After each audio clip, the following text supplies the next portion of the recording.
Let's say we've gotten into a discussion with somebody about apologetics, in other words, making a case for the truth of Christianity. And we say something like, science suggests there may be a God after all.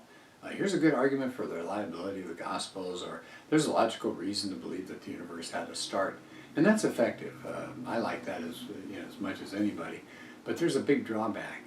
These days, people often feel overwhelmed, or they're not interested in facts, and their eyes can glaze over. So I want to suggest a solution that has been around forever, and that is using stories. I mean, we grew up on stories. We love stories. Mom or Dad would say, once upon a time, and there we go. Maybe we heard Lord of the Rings or something like that. And so stories, the love of them never goes away. We should be using more stories when we talk to people. And they did a study one time. People immediately forget half of a conversation, just like that, they forget it. 8 hours later, they only remember about a fifth of what people were talking about in that conversation. But you know what they do remember in that 20%? Examples and stories and illustrations. Okay, so that's the part that captures us, doesn't it? You get interest that way. Think about Jesus, some of the stories that Jesus told, the Good Samaritan. I mean, everybody loves that story. The prodigal son, I think maybe that's my favorite, because I feel like a prodigal many times. Come back to God, and he's there, he's ready with his arms open. But I mean, those kinds of things touch our hearts. They activate our imagination. And so the question, I guess, is, well, where do we go for stories? And so I just made a list here. Our lives are some of the best stories. The movies that we see, we can connect to the movie when we're talking to somebody, because it may illustrate either a Christian truth or an anti-Christian argument. TV shows, books, social media, history, current affairs. I mean, it's all over the place. Let me give you some examples, and since I don't know you and I don't know your stories, I'm going to tell some of my stories. I'll keep them really short, just to give you an idea of how it adds flesh and bones to something that we're trying to get across when we're talking to people about Jesus. So, how about the idea of intro to apologetics? We're supposed to always be ready. That's in 1 Peter. We're always supposed to be ready to talk to people. Okay, well, you can tell somebody that and they go, uh-huh. But here are my stories. I'm going to give you two really short stories. I was at a doctor's office one time, and the doctor got finished, and he was getting ready to head off, and he knew that I'd retired. So he said, what are you doing with your spare time? And I said, well, I'm involved in talking about Christian apologetics, offering reasons why Christianity is true. So I thought he would just, out the door. But instead, he sat down and he said, oh, really? That sounds interesting. And all of a sudden, we got a spiritual conversation started. I didn't plan that. I didn't have a bunch of notes. I wasn't really ready to go. And all of a sudden, there we are. One more story. I was out working out in the heat one day, and this kid walks by, and he's got a skateboard under his arm.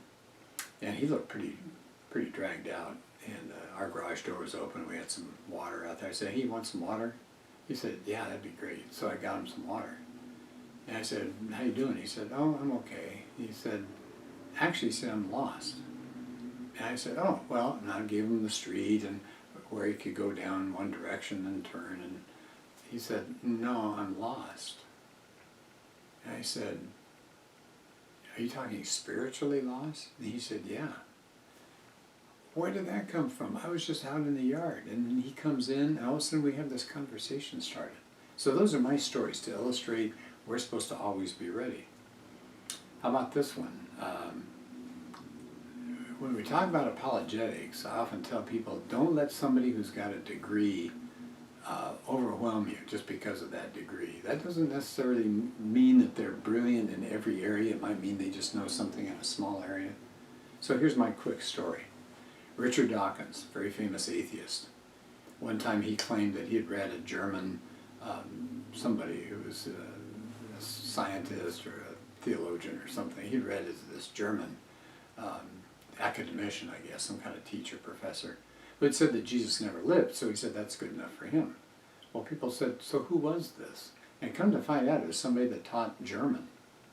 So Dawkins had to back off from that and say, well, maybe I spoke too quickly. So here's a guy like Richard Dawkins. He's got a bunch of degrees, but he spoke out of an area that he didn't know much about, and as a result, he had to backtrack.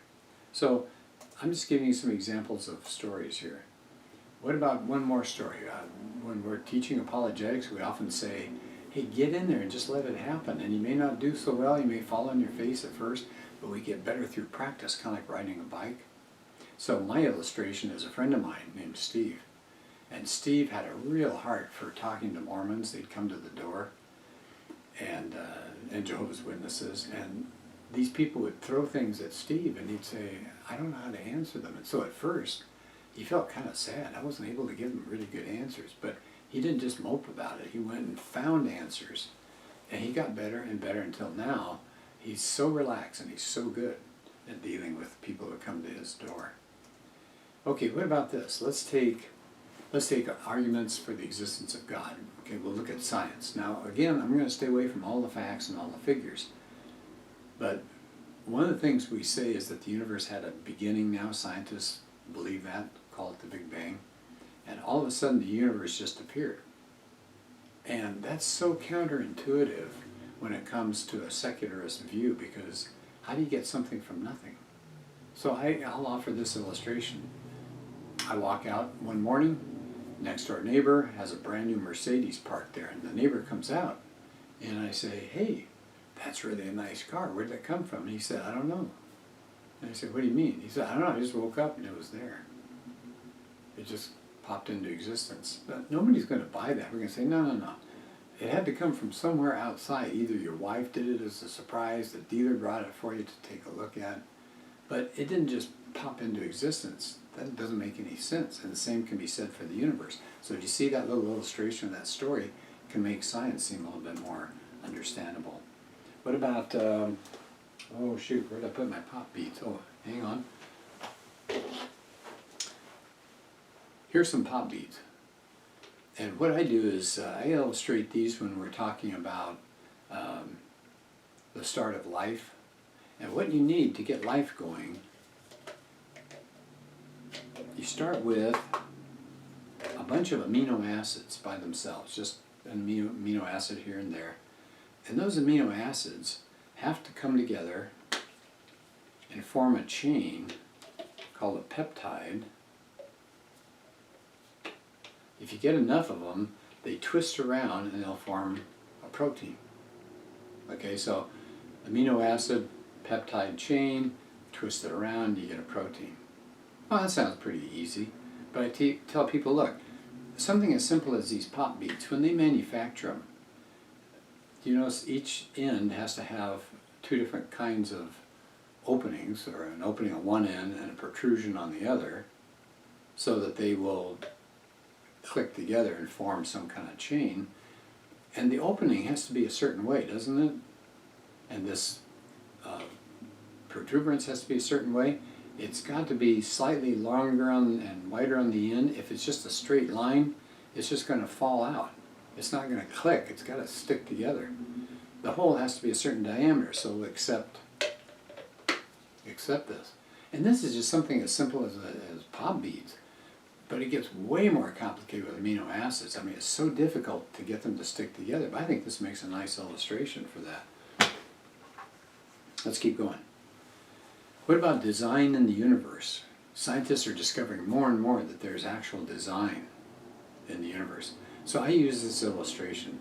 Suppose you decide you're going to go up to Yosemite for the weekend, and you've rented a cabin up there, and you get there, and you open the front door, and you go to the refrigerator, and you look inside, your favorite diet drinks are in there, your favorite luncheon meats are in there, the favorite whatever that you like is in that refrigerator. You go in the bathroom, you open up the medicine cabinet, there's the toothpaste that you use, there's the deodorant that you have, there's the shampoo that you use. Then you go into the front room and you see the music that you would play is stacked up in CDs or however you access your music. Your favorite music. Everything there is suited for you. What would you say? What would you guess? Well, your assumption is going to be somebody knew you were coming and they filled that room so that it meets your needs. Well, what's the illustration here? This universe is set for us to be here. It's perfect for life on Earth. How can that be? Somebody knew we were coming and set it up for us. So there's another illustration. I like another illustration for morality. I say this, I say, look, what if you go bowling with somebody and you throw the first ball and it goes, knocks down all the pins, and you go, yes. And the person you're with goes, oh man, that's a shame. And you say, what do you mean that's a shame? I knocked down every pin. And they said, you only get 1 point for that. And I said, no, I get 10. And I get a bonus because I did that. I'll get 10 plus the next 2 balls. And the person says, no, not the way I play. So now we're at a disadvantage, aren't we? Because I have one set of rules, he has another set of rules. We can't ever agree. As a result, we're going to give up on bowling. I mean, it's going to be a lost cause. Unless I can take him to a set of rules that's beyond us, done by some organization that we all agree to respond to and accept as their rules for bowling. Well, the same thing applies when it comes to morality. My likes and dislikes, her likes and dislikes, this other group has likes and dislikes. That doesn't matter. If we can't agree, there's got to be some standard, and we all believe this. We all think they're right and wrong things. There's got to be a standard out there somewhere that's beyond us that we can all agree on, and that's God. So again, you see the use of an illustration to create, I hope, a real picture of what we're talking about here. What about, I'm going to skip along here. How about the uniqueness of Jesus? Let's look at that for just a minute. Stories are the best way to illustrate the uniqueness of Jesus. I always tell a class, if I'm talking about this, I say, imagine your pastor stands up front and says, I am the way, the truth, and life. Nobody comes to the Father except by me. I am the resurrection and the life. I'll be the final judge. I mean, you would look at that pastor and you'd say, I got to get a different church. This person has really lost it. But Jesus said those things, and people stuck with him. Why? Because he said it with authority. But again, you see the analogy? If you have anybody else stand up and say those kinds of things, crazy. But Jesus said them. What about this? What if we told some stories of Joseph Smith, Charles Russell, the one that started Jehovah's Witnesses, and Muhammad? We could tell all sorts of stories of terrible things that they're involved with, lies that they perpetrated, court cases, murders, whatever it is, and you match that up with Jesus. What a perfect life. But we're using stories again to illustrate the difference between these two. How about the resurrection of Jesus? Chuck Colson says he was involved in a cover-up, that's Watergate, and he said, we couldn't keep quiet. People started singing like birds once there was some pressure put on them. He said, that's why I know the resurrection happened. It's not a cover-up, because he said these disciples went through their whole lives to their deaths, and nobody recanted. Okay, again, telling a story. What about this? Some people who are skeptics will say, oh, come on. The disciples wanted to see him so badly, they had a group hallucination of him coming back into their lives. A group hallucination. So here's my illustration of that. My mom was on some medication at one time that gave her hallucinations. And so I would go and see her and talk to her. I didn't have those hallucinations. There's no such thing as a group hallucination. She had them, and she told me about them, but I didn't share them. Okay, again, my story to illustrate this idea of group hallucinations makes no sense at all. Okay, let's try a couple more things here. What about, oh shoot, I lost it. Okay, here we go. The problems of using a laptop. How about the reliability of the Gospels? Can we tell stories about that? Sure we can. For example, we say, well, it's really important to have a lot of manuscripts to examine so we can correct any errors. And people go, okay, but it doesn't really stick with them, I don't think. Well, what if I tell them this story? I have a dear aunt, and she's old, and she's infirm, and she's not going to be with us much longer. And she, in letters that she sends out to her friends, she writes a recipe for this lemon meringue pie that people just would kill for. It's so good. She writes recipes, and she sends out 20 of these recipes, and then she passes away. So I've got this recipe, and I look at the recipe, and I can't tell whether she put in one spot teaspoon or tablespoon. I can't tell in this one spot if she means 1 cup or half a cup. It's kind of smeared. She was a little shaky, so I had a hard time reading that. Would that help to gather all the letters that she wrote with all of her recipes and put them all together? Yes. Because then we could read across and say, oh, okay, all of them say cup in this one part, except one says half cup. Okay, so that was probably an error. Look at another part and it says tablespoon in most of the copies, maybe 2 of them say teaspoon. We say, well, then that can't be it, because over and over it says tablespoon. So do you see, the more manuscripts you have, the better and the closer you can get back to the original. Okay, so that's my illustration, that's my story again. Here's an illustration regarding reliability, and this is actually a negative illustration. People will say, how can you trust the Gospels? It was oral tradition at first, which is like the telephone game, you know. People talk to each other and it goes around the circle and it comes back, completely different than the way it started. And people say, see, why would we trust the Gospels? Well, what's wrong with that illustration? That the way the Gospels were, well, the way Jesus talked was not a telephone game. A telephone game, you're whispering it, and it's quiet, and it goes around. This was out in the open. This was loud. This was Jesus preaching. He preached it more than once. He was with his disciples for 3 years. They had a chance to question him. Their jobs were to be under a rabbi and listening and taking notes and memorizing everything he had to say. Plus, he was talking about something important. The telephone game is just silliness. This was about life and death and God and heaven and hell. They're going to pay attention to this. So, again, you see the illustration that goes wrong this time. The illustration of the story of the telephone game doesn't match up at all. Okay, let's continue. What about, I've got to find something here. Here we go. What about all these variations? Bart Ehrman has made a big deal about all these variations that are in the New Testament manuscripts. Oh, there are hundreds of thousands of differences between them. And you think, oh my word, there are? Well, then I guess you can't trust a single word in the Bible.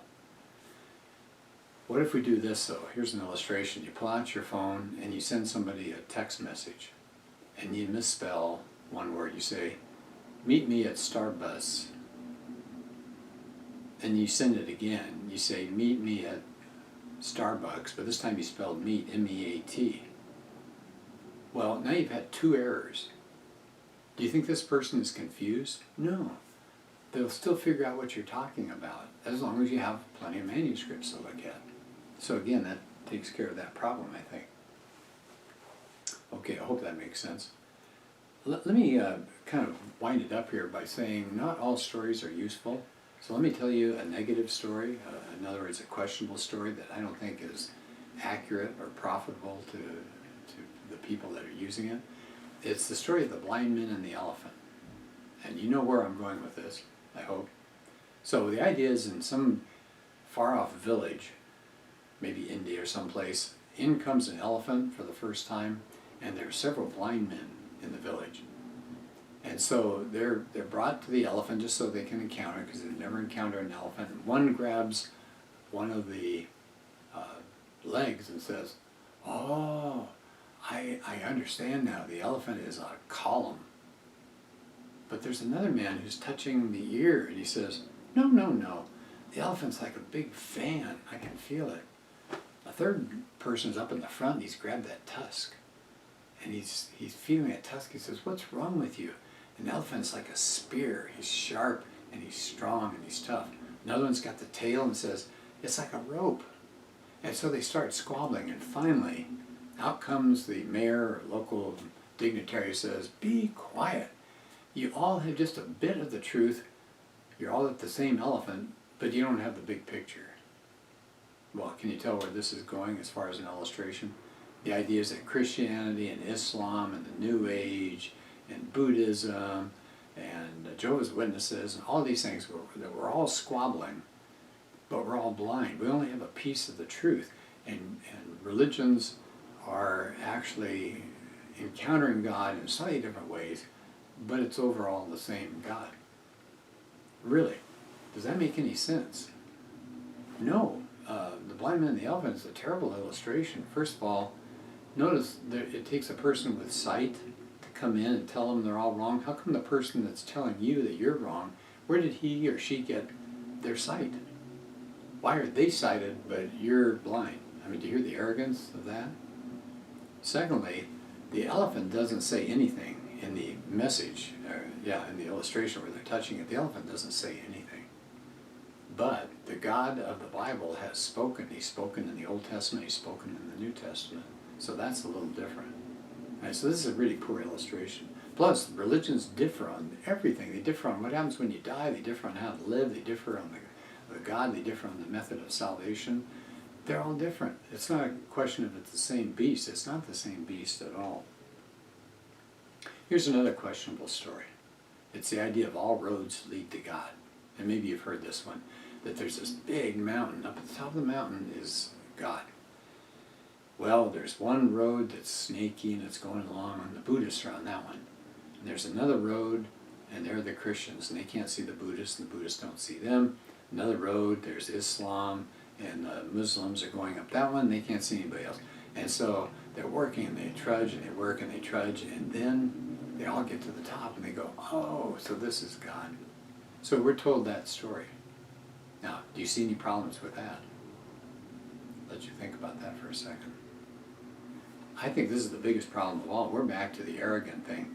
Somebody is telling you that he or she can see the entire mountain and to see all of these people working their way up from every perspective. Well, who can do that? Only somebody in a big helicopter looking down. That's a godlike view. So talk about arrogant. You, as a believer of whatever faith, you're stuck in this little road working your way up. But he or she talking to you has this godlike view. Where'd that come from? All right, so you see some of the problems there. As we wrap up here too, let me mention a few stories about God's justice and mercy that you could be sharing with others. Just to say God loves us or God is merciful, it may work, it may hit them in the heart, but they may need an illustration. So let's go. Let's do the bad news first. People say, I'm pretty good. It's okay, here's a story. You have a stop sign near you and you stop 100 times. Perfect dead stop. One day you're in a hurry and you go through the stop sign. The police officer pulls you over and says, you went through that. And you said, yeah, but officer, I stopped 100 other times. Does that still make you a lawbreaker? Yes. Will you get a ticket? Maybe. You probably deserve one if you went right on through it. Okay, do you see the bad news here? It doesn't take many sins for us to be sinners. Here's another bad news. So you're at home and you have to leave for whatever reason, your spouse is there, and somebody breaks in the home and beats on your spouse, and they catch that person. And they put him on trial. And the judge slams the gavel down and says, you know, we're in a state that's a loving state. We don't want to put this person away. I'm going to let the person go. And you jump up and you say, no, that's not right. This person broke the law. He or she should be charged. Well, what's the illustration there? We hear so many things about God is a God of love. He's a God of mercy. He'll take care of us. But any God that would let wrongdoers go is not a God that you'd want to worship. But the story, I think, is a good way to illustrate that. Let's do the story that illustrates the good news. So far we've heard bad news. We deserve punishment. And God, who is a God of justice, will deliver the punishment. But this is the good news story. So one more story. So there's a man who's in, I don't know, let's say China somewhere, and he's a ruler. And he notices, and somebody reports to him, that for the last 3 nights, items have been stolen from inside the palace. And he issues a decree, when we catch this person, they're going to get 50 lashes. That may be enough to kill him. The next day, they come to him bringing somebody, and they said, we caught the burglar. And he looks down, and it's his mom, his mother. Well, what's he going to do? He's already made the claim that the lawbreaker should be punished and will be punished. But it's his mother. She may die. So he's got to carry out the sentence, but he's got to do it in a way because of his love and his concern for this woman that'll keep her alive. So he says, just a minute. In comes the guy with the big whip. Just a minute, says the king. He takes his shirt off and steps around and wraps himself around the back of the mom so his back is exposed. He said, you may proceed. Do you see the illustration of that? Jesus comes and surrounds us and on the cross takes our punishment. Isn't that a powerful story? Again, it's the story, it's the illustration. So I'm hoping, I guess we'll leave it this way. I want this to be a challenge to you. What's your story? Or what are your stories? So we should be having stories. Maybe it's in the area of science, like I was illustrating. Maybe it's evolution and creation. Maybe it's in the area of tolerance, the problem of evil. Maybe it's something about, what about people who have never heard about Jesus, the doctrine of hell, the existence of the soul. We ought to have some stories ready that we can share with people. And for sure, I think we need stories about our encounter with Jesus. I mean, what happened at your conversion? Have you either experienced or witnessed miracles? Have you had answered prayer? Have you had support from fellow Christians and support inside from the Holy Spirit when you've gone through tough times? I bet you have.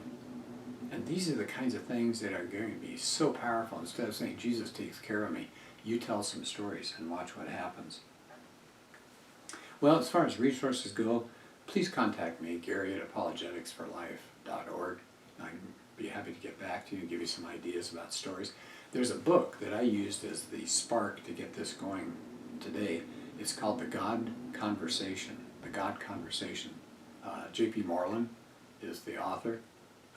What isn't he the author of? He's done so many things. So J.P. Moreland, A God Conversation.